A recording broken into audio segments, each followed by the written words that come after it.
लालची borewell truck driver.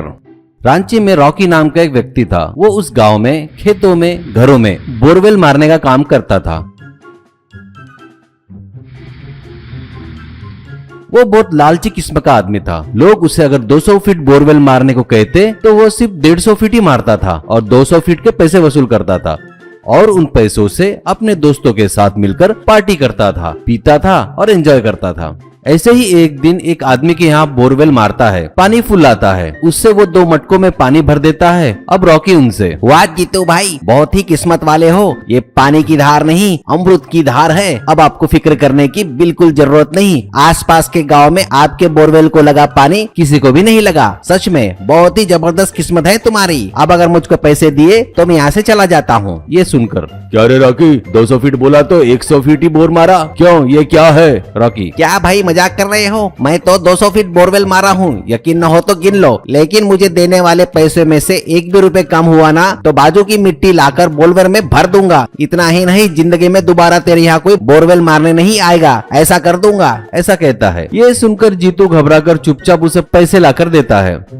ऐसे ही एक दिन एमएलए का कार्यकर्ता विक्की रॉकी को एमएलए के पास लेकर जाता है। एमएलए, तू ही है क्या रॉकी? तेरे बारे में सुना था रे, यहाँ पर सबके यहाँ तू ही बोरवेल मारता है ना और जमकर पैसा खींचता है, क्यों रे? रॉकी, क्या सुने साहब आपने? बोरवेल मारकर दुनिया में लोगों की मदद करता हूँ साहब, बस और क्या। एमएलए, नहीं रे, वो बात नहीं। तू बोरवेल मारकर जो पैसे लूटता है ना, उसका पूरा काला चिट्टा है मेरे पास। यहाँ आकर इसे 2-4 लगाओ, ऐसा कहता है। तभी वहाँ एमएलए के पास उनके बॉडीगार्ड लाठी से रॉकी को मारते हैं। रॉकी हाथ जोड़कर, अरे मत मारो, अरे मत मारो, बिल्कुल मत मारो रे, ऐसा कहकर उछल रहा था। एमएलए, ये सब क्यों किया पता है क्या? तू जितने बोरवेल मारता है ना, उसमें से मुझे हिस्सा चाहिए। तू कुछ भी कर, रेट बढ़ा, कुछ भी कर, और हिस्सा नहीं दिया तो ये लाठी की मार याद कर ले। ऐसा कहकर वहाँ से चला जाता है।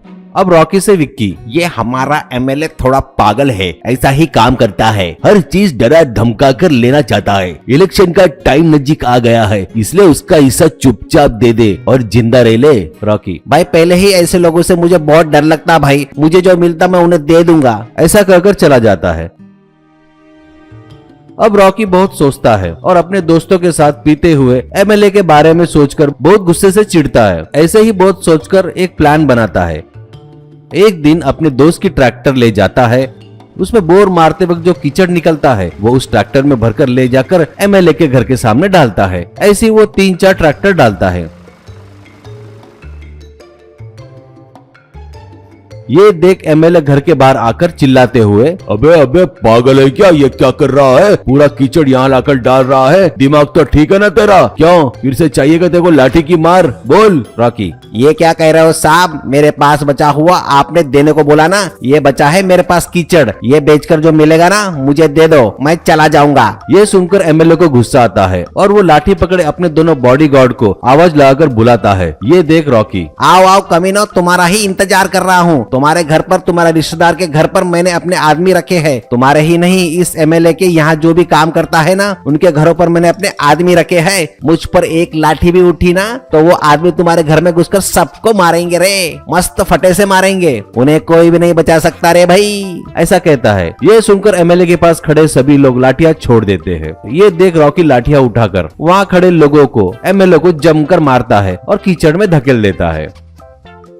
और फिर रॉकी, ए एमएलए, तू क्या समझ रहा है? तेरे पास ही आदमी है क्या? मेरे भी बहुत से लोग हैं रे। तेरे आदमी पैसे दिए तो, कॉन्ट्रैक्ट दिए तो तेरे पास आते, लेकिन मेरे दोस्त बस एक क्वार्टर शराब पिलाए तो मेरे पास आ जाते। याद रखना हमेशा, क्लासमेट्स बड़े होते हैं, तुम लोग बहुत ज्यादा कॉस्टली लोग हो, पर मैं बहुत सस्ता हूँ। मेरे आड़े आया ना, तुम्हारा काम तमाम समझो, कहकर वहाँ से चला गया।